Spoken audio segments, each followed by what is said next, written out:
Hola chicos, Ciencias Naturales 22.3. No sé si ya estoy explicando una lección o charlando por los codos, como se dice aquí, sin saber contenerme. Lo siento, voy a ver si me ciño otra vez, me ato otra vez al libro. Dice, efectúan todos los ríos y los torrentes un modelado, como el que modela. Modelar es hacer figuras con barro. Las aguas modelan la tierra, le dan una estructura a la corteza terrestre, debido no solo a su velocidad, sino a su caudal, que ya hemos dicho lo que era. Dice, volumen de agua que transporta por segundo. Volumen de agua que transporta por segundo. Sino también a los materiales que arrastran.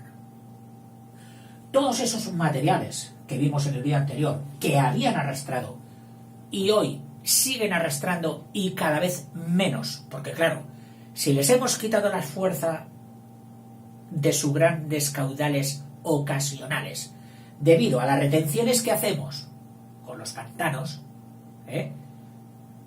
al disminuir su velocidad y su caudal, disminuimos también su capacidad de erosión. Un ejemplo típico. El delta del Ebro, te lo pongo aquí, ¿sí? Y el Ebro pasa por aquí. Todas estas tierras que forman el delta del Ebro son tierras de aluvión, tierras que arrastradas del valle del Ebro las ha depositado en el mar Mediterráneo y han hecho estas tierras. En estas tierras que ves aquí hay varios pueblos, se cultiva arroz, y en estas bahías de sus entrantes, la de los alfaques, que me acuerdo del nombre de esta, pues hay producción de moluscos, de mejillones, etc. Pues se ha observado, del delta del Ebro me pasó una cosa muy curiosa. Ya sé que es una digresión, pero es porque marca también un poquito qué hemos hecho con los ríos. Compré unos planos que eran de los años 20 del siglo pasado. Los primeros planos, bueno, no los primeros, pero sí, que se hacían en España del mapa general nacional, a escala 1/25.000, que es una escala muy grande. Y estaban llenos de lagunas interiores, estas tierras. Bueno, no encontré todos los planos, todos los mapas, porque los venden por secciones, claro, no te lo pueden vender entero porque es enorme. Y entonces compré otras láminas, pero ya no había de la edición primera, y tuve que comprarlos de la edición que se había hecho al cabo de 10 años. ¿Qué ocurre? Que la primera lámina que yo, una de las primeras que había comprado, imagínate que había una laguna aquí y aquí acababa el mapa y se suponía que la laguna seguiría así, ¿verdad?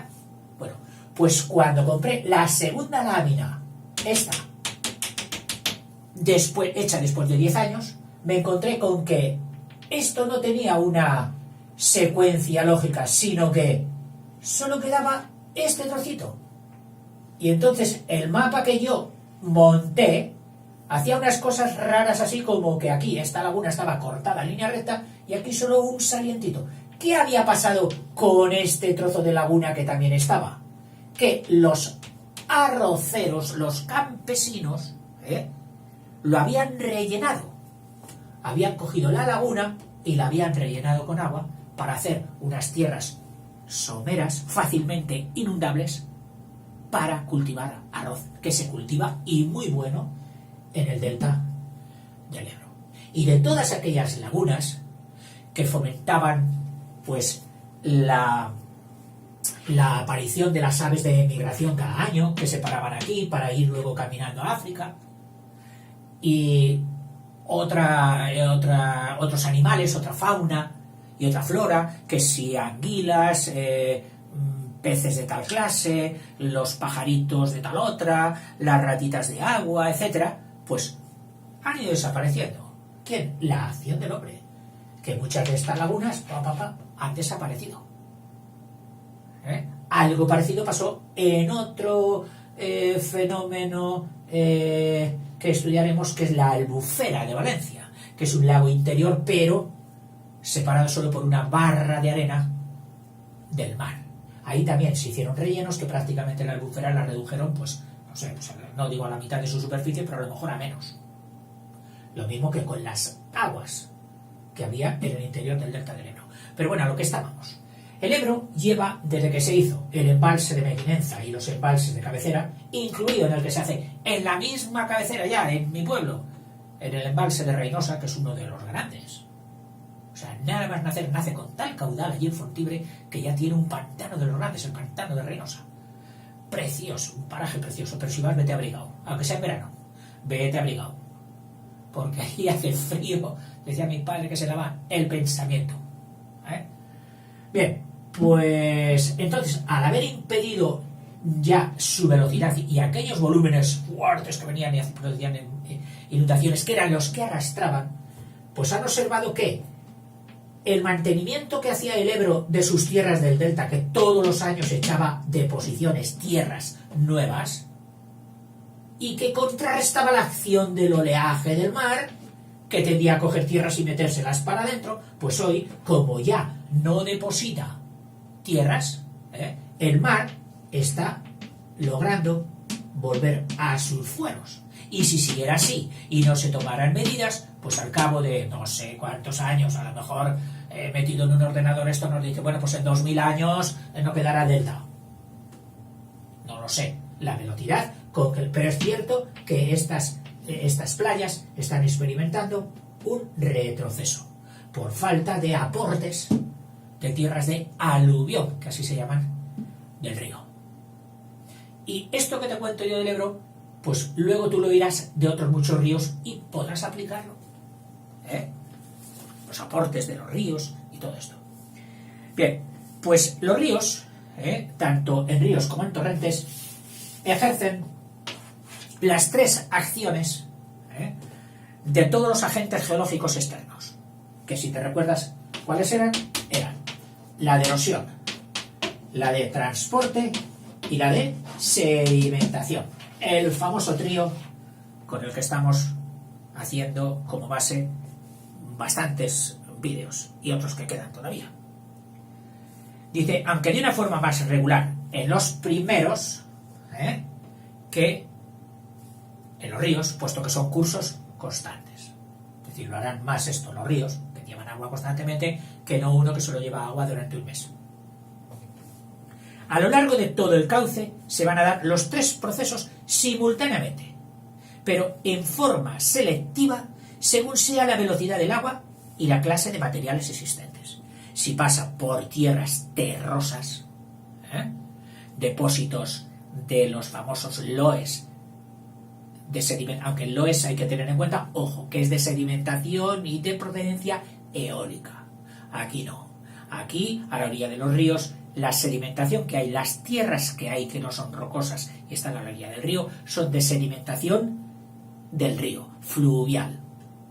Aportadas, sí, en momentos en que el río tenía mayores cauces de agua, fueron creando esas terrazas, esas plataformas a la orilla de los ríos, que son las más fértiles, las llamadas vegas, que es donde se ponen las huertas y todo.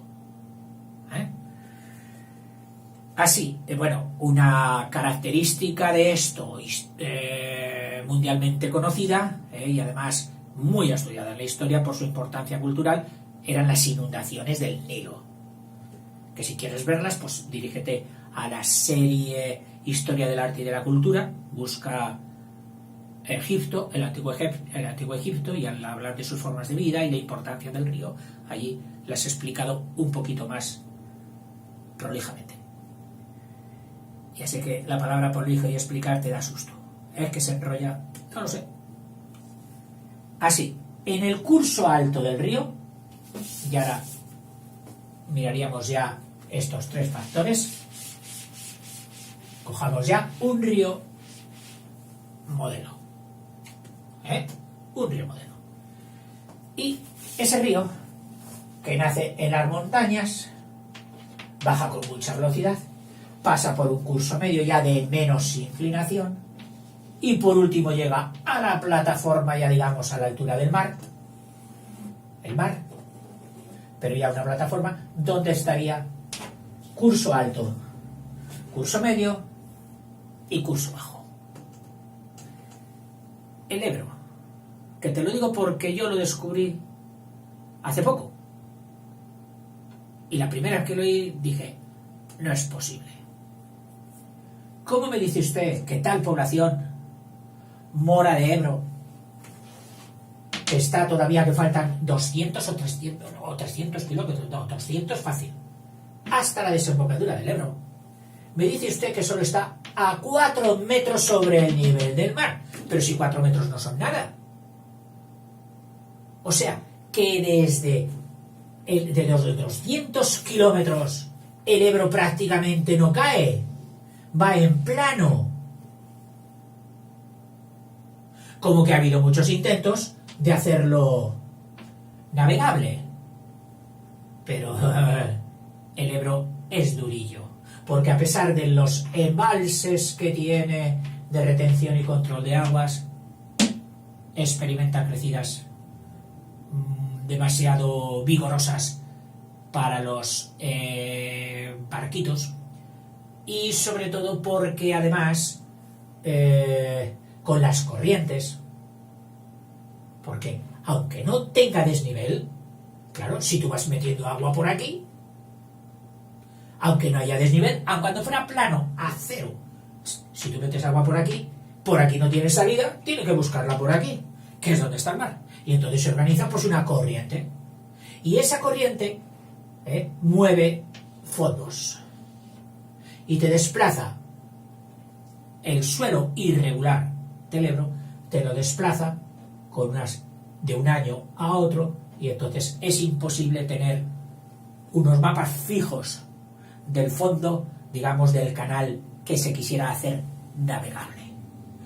Solamente en Sevilla, y a partir de Sevilla, donde sí la plataforma es amplia, hasta Sanlúcar de Barrameda, en Cádiz, donde desemboca desde Sevilla, el curso del Guadalquivir, en principio navegable, se dijo, bueno, para no tener estos posibles fallos de cambios del suelo que dificulten la navegación, ya desde muy antiguo se hicieron canales paralelos al río, anchos, en los que se pudiera meter agua, pero ya digamos casi agua que resultaba embalsada, es decir, tener una superficie de agua prácticamente sin corriente, donde los barcos, incluso grandes, de gran calado, pudieran entrar.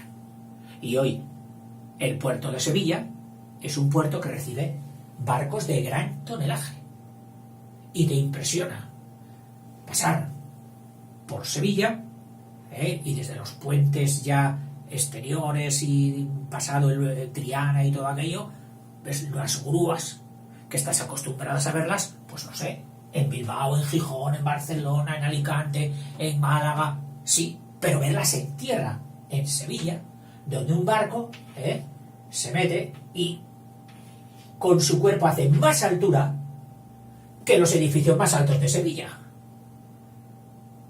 Y sacado así con un teleobjetivo, resulta que lo que más alto se ve ahí es un barco. Y tú dices, pero si es todo tierra, ¿qué hace ese barco ahí? Ah, es que está el Guadalquivir navegable.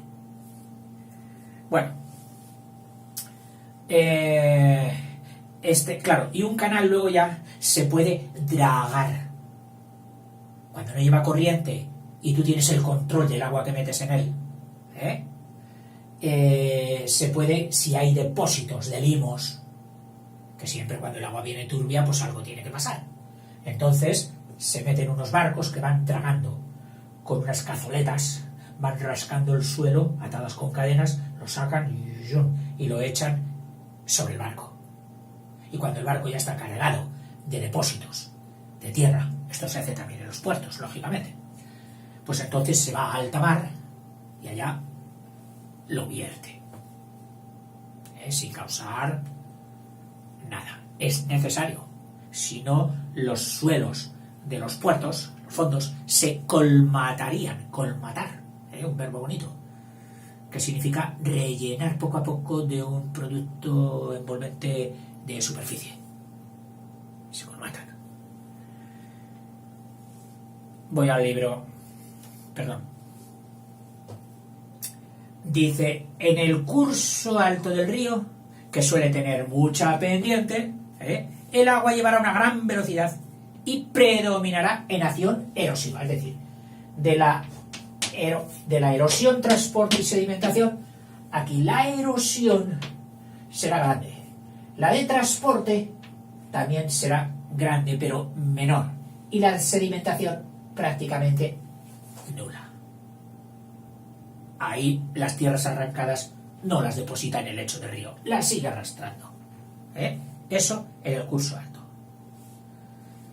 En el curso medio, con menos pendiente, pero ya mayor caudal, porque claro, no solo ha recibido este río, sino al otro afluente, y al otro afluente, y los arroyos y todo esto, más caudal, pero menos pendiente, ¿qué es lo que predomina? Será más fácil, aquí la protagonista será el transporte. Ya no arrancará materiales, pero sí los seguirá transportando. O sea, la erosión aquí ya es más pequeña y todavía la sedimentación ya es un poquito mayor que aquí. Y por último, ya te puedes imaginar el tríptico del curso bajo, donde la erosión será prácticamente nula, el transporte habrá disminuido y la sedimentación ya será máxima. Todo lo que tenga que depositarse se depositará ya en esta parte última, donde la velocidad y la pendiente son mínimas. A diferencia de la meteorización, acuérdate de la acción de la atmósfera, la meteorización, que trabaja superficialmente en la superficie, la erosión fluvial,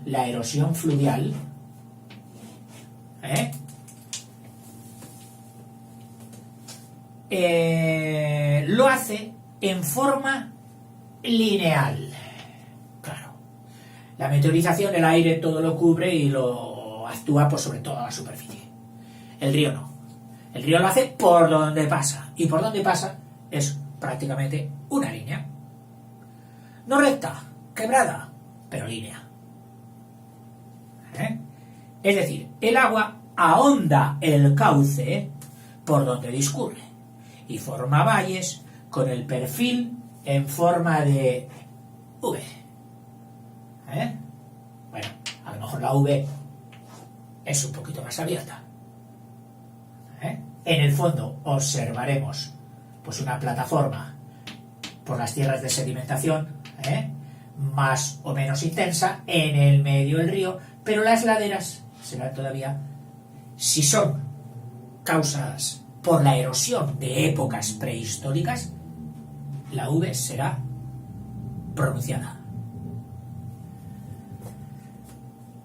En la forma del valle influye mucho la naturaleza del terreno. Pues será más abierto, cuanto más blandas sean las rocas. Claro, si esta roca es blanda, pues se va para abajo. Pero si aquí había una roca dura, pues sí, a base de muchos años la habrá desgastado, pero la roca ha puesto resistencia y sigue ahí con sus cárcavas, estando en una pendiente mucho más vertical. Tierras blandas, V abierta. Tierras duras, rocas, V cerrada. Si estas son duras, se forman valles más hondos y con paredes más verticales, y surgen los famosos desfiladeros, por cuyo fondo, es decir, paredes rocosas. ¡Hala! Estamos pasando, mira, el río lo tenemos aquí la carretera o el camino, y unas paredes inmensas a ambos lados. Esto es un auténtico desfiladero, que vendría ni más ni menos de que por ahí hay que pasar en fila.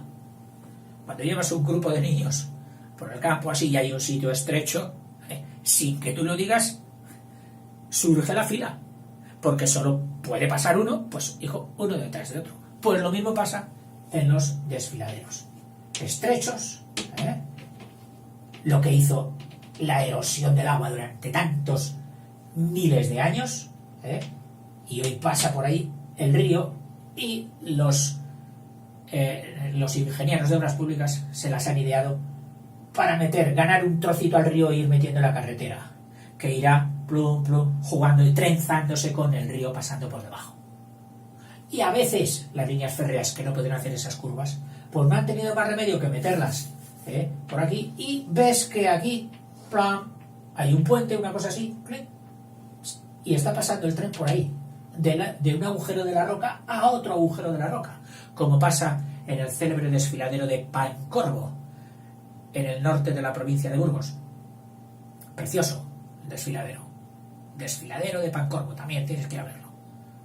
Y ahí hay un sitio donde el tren pasa de agujero de la roca, de túnel a túnel, sobre el río y la carretera que pasa por aquí. Te puedo decir también el nombre del río. Es el río Oroncillo. Te lo digo porque yo estuve estudiando bastantes años en una zona muy próxima y todas aquellas tierras me son muy familiares y muy queridas. Bueno, los desfiladeros estrechitos. Luego están los desfiladeros pero a lo bestia, y por aquí ya pasa el río, pero hay un gran mordisco hecho a la planicie continental. Serían los cañones, el cañón del Colorado, el cañón de tal, el cañón de cual. Y luego hay otras que por su configuración curva, recuerdan el gesto de esta herramienta, la antigua de cortar mies, que era la hoz. Entonces, cuando hay un desfiladero y que además hace curvas, se les llaman las hoces, pero no dejan de ser desfiladeros. Y otras más todavía angostas, donde parece que no hay ni siquiera V posible, porque el corte de las rocas puede ser así. Es decir, que está pasando aquí el río y la carretera y tú miras por aquí y no ves cielo, solo ves roca. Esto es una garganta. Será más en los torrentes de aguas bravas y salvajes que en los ríos ya determinados, pero a veces sí. Esto es como una garganta. Oiga, es que por la garganta mira usted y no se ve nada. Bueno, pues aquí lo mismo. Estás yendo y no ves, o sea, hasta que no pegas la siguiente curva no ves la siguiente, y luego la siguiente y luego la siguiente. Y durante mucho trecho no has visto campo abierto. Has pasado por unas auténticas gargantas. Sitios espectaculares todos. Preciosos. Si en las vertientes alternan materiales blandos y duros, o sea, hemos hablado de los blandos, Vs abiertas. Hemos hablado de los duros, Vs cerradas. Pero si alternan, pues ¿qué sucederá? Que, lógicamente, los blandos se socavarán y los duros permanecerán ahí. ¿Dando lugar a qué? Pues a concavidades. Si de esta pared aquí hay una roca dura y esto luego todo es blando y esto luego todo es duro, pues cuando venga un agente externo lo que va a hacer va a ser esto. Aquí lamerá un poquito, pero aquí se meterá mucho y volverá a bajar en la dura y bajar. Entonces salen estas cárcavas entrantes. Se producirán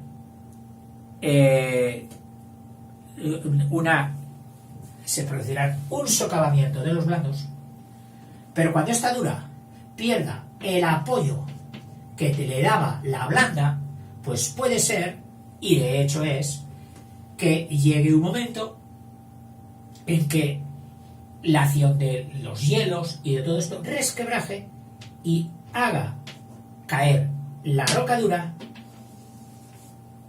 desplomándose. Claro, uy, aquel trozo de roca saliente, qué poco le queda. ¿Por qué? Porque está muy saliente y aquí hay una cárcava que no le apoya y todo esto puede hacer así. Lo mismo pasa en las aguas de mar cuando las aguas de mar van socavando una zona blanda y queda la roca dura aquí, acaba cayendo al mar. Y se colocará ahí y dirá, joder, esta piedrota, ¿quién la tiraba aquí? El mismo mar que socavó por debajo y le quitó sujeción, le quitó apoyo. Y dice, y esto, lógicamente, pues, ¿qué ocurre?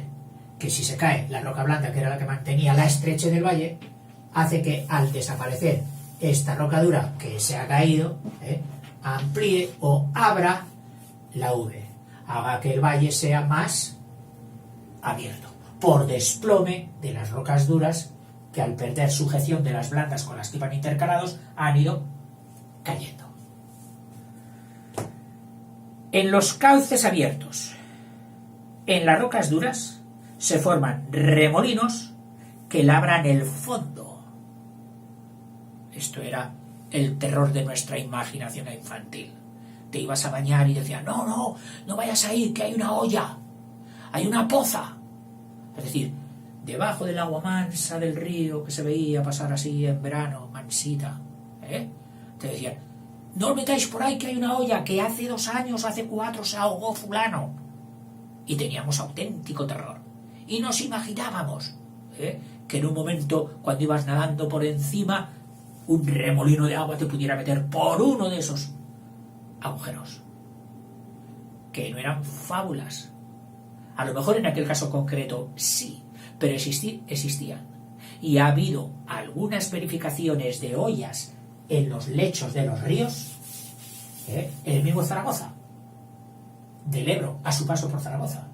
Hace unos años, en el fondo del río, si el agua del Ebro es esta, en el fondo del río, un autobús tuvo la enorme desgracia de caer por el puente. Bueno, pues ese autobús nunca se ha encontrado.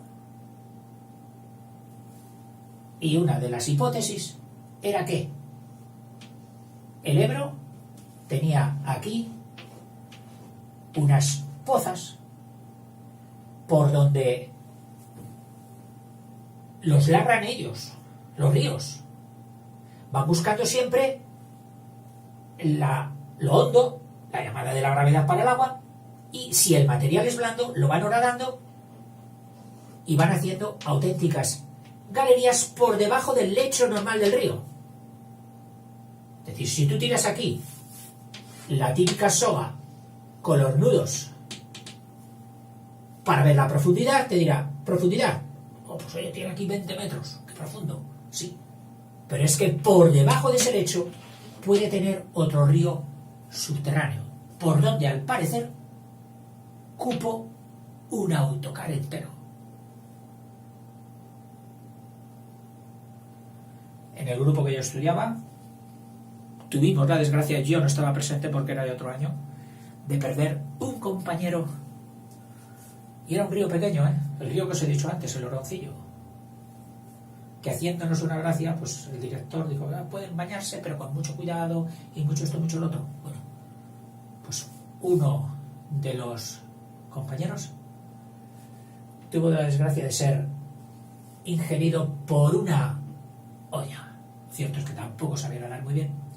Entonces en estas ollas de los ríos, que a veces son como ciegos, pero claro, hacen sus remolinos, sus turbulencias del agua, y si caías en una turbulencia y no sabías nadar y algo tiraba de ti para abajo, fue fatídico.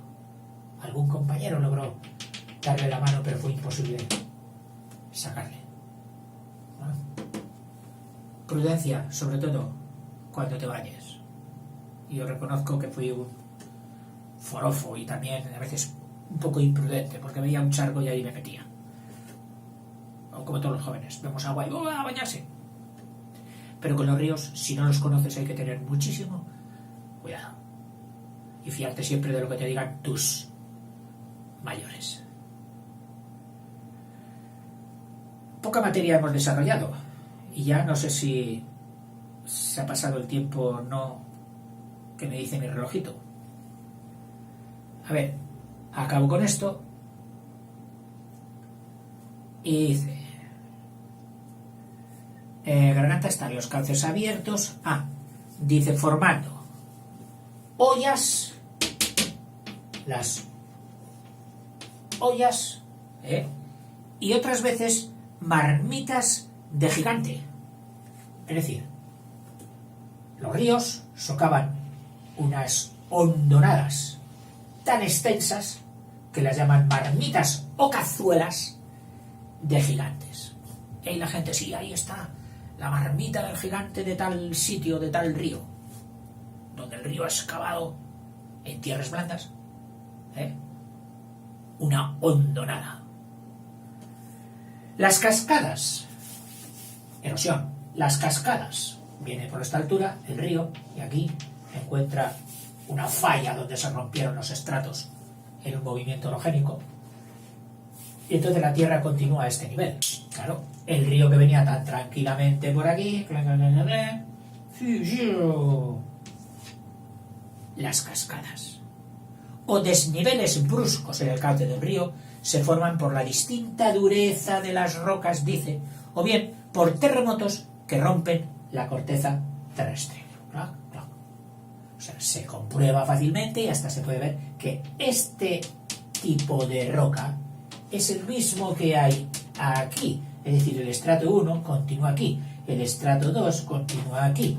¿Aquí qué hubo? Aquí hubo un corte, lo que se denomina en geología una falla, que estudiaremos más adelante.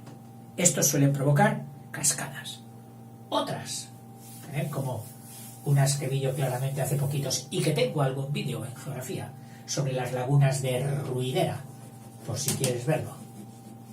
Lagunas de Ruidera. Pues ahí los estratos de la Tierra venían así, en esta dirección. Entonces la Tierra, pues colmata todo esto, lo rellena, pero cuando vienen las aguas, ¿qué ocurre? Pues vienen por aquí y al llegar aquí no pueden horadar, erosionar la piedra de esta forma. Pero cuando sobrepasan la piedra, caen, y entonces tierra más blanda siguen horadando. Y vienen aquí y siguen horadando. Y entonces eran cascadas sucesivas. Y entre cascada y cascada había una superficie que en buena época de lluvias se llena y da origen a lagunas. Pues ahí se veía claramente cómo los estratos salían y hacían que el agua fuese saltando. Las lagunas de Ruidera, preciosas. Además tuve la gran suerte de ir un año de lluvias y besar el santo. Digo, ¿por qué?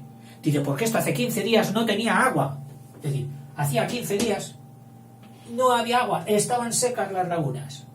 Y cuando yo vine, y las podéis ver en el vídeo, estaban a rebosar, preciosas. Bueno, pues ves cómo trabajan los ríos. Dice, o bien por terremotos que rompen las fallas, la corteza terrestre. Y si el salto es de grandes proporciones, entonces las pasamos a llamar de cascadas a cataratas. Cascada la hija y cataratas la madre, las famosas del Niágara, del Iguazú, etcétera, etcétera. En una cascada o catarata, si será más grande, será un retroceso aguas arriba, y su atenuación por erosión vertical del río y por desplomes, con lo que tiende a desaparecer el accidente, transformándose en un rápido donde la corriente se desliza tumultuosa y con remolinos. Es decir, a ver si esto te lo puedo explicar. El estrato este que estaba haciendo ahí de barrera, el agua se encuentra con él y al encontrarse con este obstáculo, ¿qué hace? Revierte, hace un remolino como en contra. Y entonces aquí va horadando, va colmatando de tierras, se quedan aquí colmatadas, y al mismo tiempo va desgastando la cresta. Este fenómeno de retorno del agua, te leo, dice, en una cascada será un retroceso de aguas arriba, es decir, el agua que venía a X velocidad cuando entra en la influencia de la barrera, disminuye de velocidad. Y entonces ahí entra una corriente de agua veloz, pero las laterales ya son de menor velocidad y van como en dirección contraria. Están haciendo ahí un desgaste lateral de las paredes y las demuelen, cayendo esos materiales en el lecho del río. Entonces, esos materiales que van colmatando el fondo del río, y al mismo tiempo el desgaste de la cresta, acaban convirtiéndolo de cascada que era, en que se ha convertido en aguas rápidas, que es lo que se llama ni más ni menos un rápido.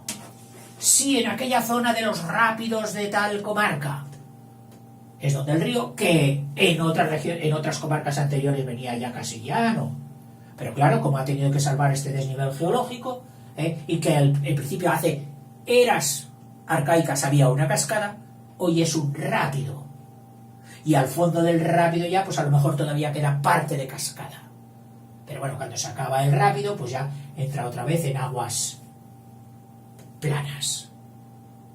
O sea, las cascadas, cuando son de materiales fácilmente desgastables, mediante ese proceso de retroceso anterior a la cascada y de colmatación del suelo, se convierte en un rápido, donde la corriente se desliza tumultuosa y con remolinos. Pero esos remolinos no te suelen tragar, esos remolinos te cogen y te arrastran. En las películas es donde mejor se ve esas escenas tan emocionantes, con la ¿cómo iba a decir? Con la balsa de los pioneros del oeste, en fin. Por cierto, que estos rápidos también, hasta hace poco en España, eran aprovechados para el transporte. ¿De qué? De las talas de zonas montañosas. Con abundancia de madera, talaban, organizaban balsas y luego había que bajarlas por estos rápidos. Y había que ser muy ágiles para dirigir la gran balsa con troncos, transporte de madera, por el río, hasta llegar a la zona ya plana, donde el río entraba en otra vertiente ya sin corriente, no podía ser trasladado, y se bajaban y se transportaba pues al principio en caballerías y luego ya por camiones. Esta erosión regresiva de los ríos en general, y no solo exclusiva de los tramos en cascada,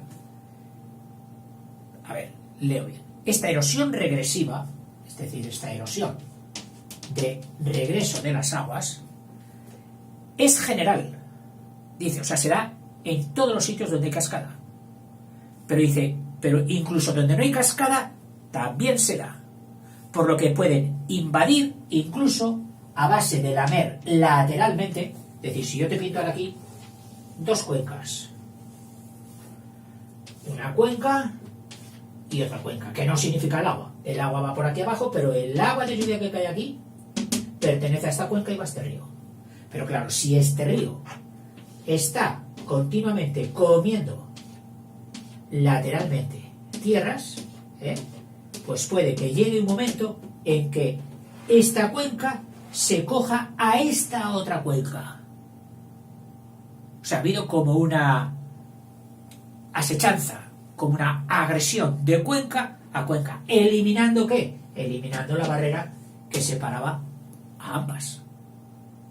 Se la han ido comiendo. Entonces, a esto lógicamente se llama, pues como una palabra lógica y natural. Esta cuenca ha capturado a esta otra. Captura de cuenca. Una cuenca ha capturado a la otra, eliminando la barrera que separaba ambas. Al disminuir la erosión y aumentar el transporte, al disminuir la erosión y aumentar el transporte, el valle se ensancha. Es decir, si aquí podías tener una V cerrada, aquí la V ya será de este tipo. Y aquí, pues será de este tipo. la V se va abriendo, la V del valle, formando, o tomando forma ya de más que de V, de... Esto es una forma de artesa, palabra bonita, artesa. Si has visto una especie de cajón de madera que tiene esta forma, ¿dónde? Aquí se puede hacer de todo.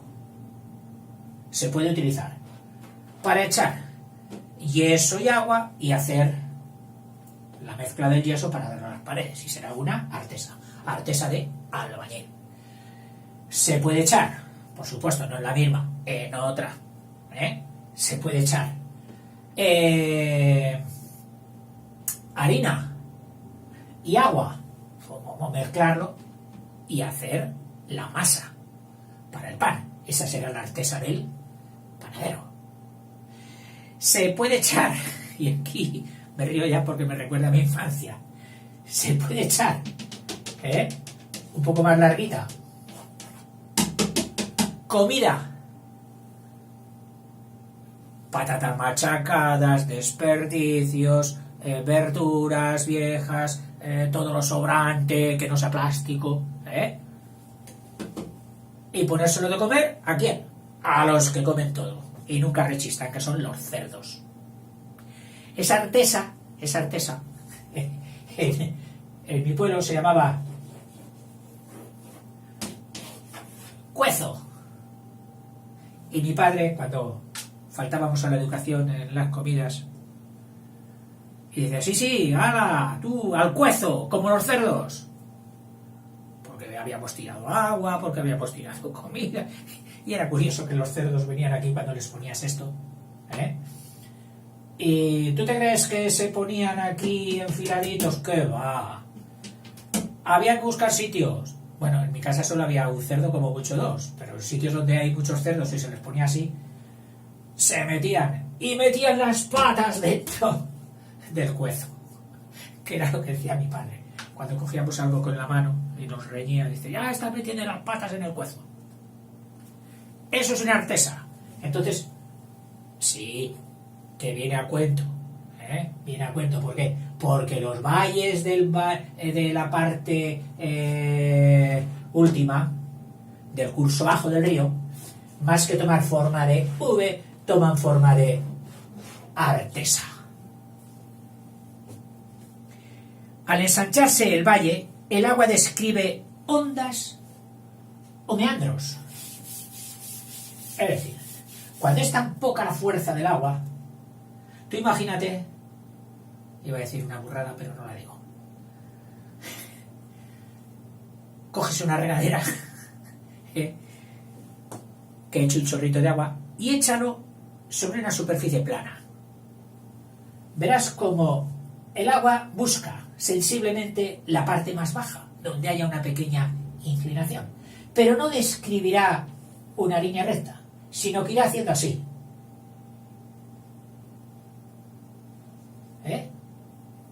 Buscando la parte más baja del suelo, y a veces, pues por contagio con alguna piedrecita o algo que le sirve como de atractivo, como de adhesión, y describe estas curvas.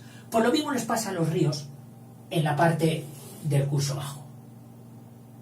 Van buscando la parte profunda y la debilidad de los materiales, donde ven que es un poco más profundo y que al mismo tiempo la tierra es blanda, el río tuerce por ahí. Y vemos como un río que venía así desde la zona de cientos de kilómetros, y siempre había venido poco más o menos, pues que se adivinaba hacia dónde iba. Pues llega de repente esta zona que es tan plana que el río empieza a hacer así, luego así, luego así, y hay zonas donde ha hecho esto.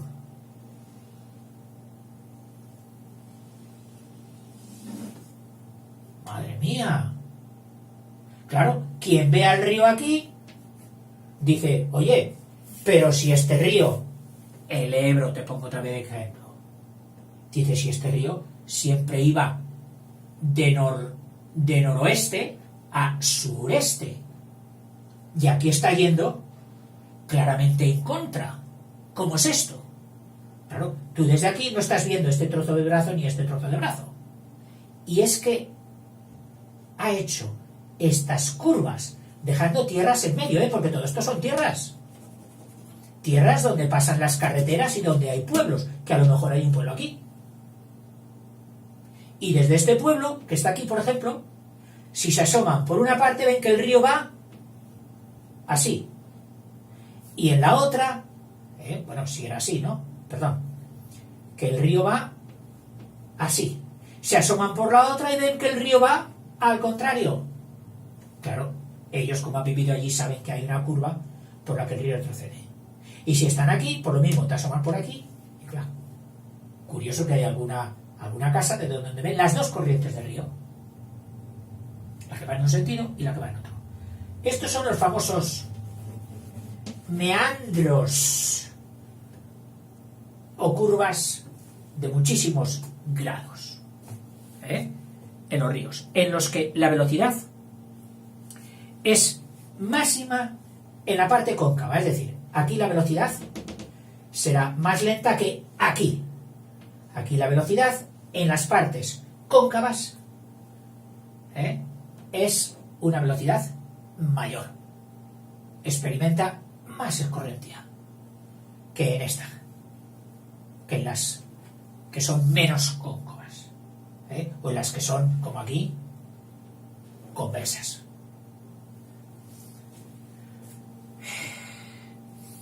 En la cosa, lo que se traduce en un efecto erosivo en la primera, es decir, si aquí además aumenta la corriente, pues se va comiendo la pared que tiene ahí.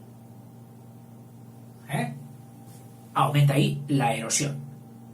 Y en la segunda, las tierras que ha erosionado de aquí, las expulsará a continuación en las zonas que ya no tienen tanta concavidad. Lo arrancan material de la cóncava y lo sueltan en las siguientes. Si viene otra concavidad, por ejemplo así, pues arrancarán de esta zona de la concavidad y expulsarán los materiales en las siguientes. Con lo que el meandro se hace cada vez, pues, más ancho.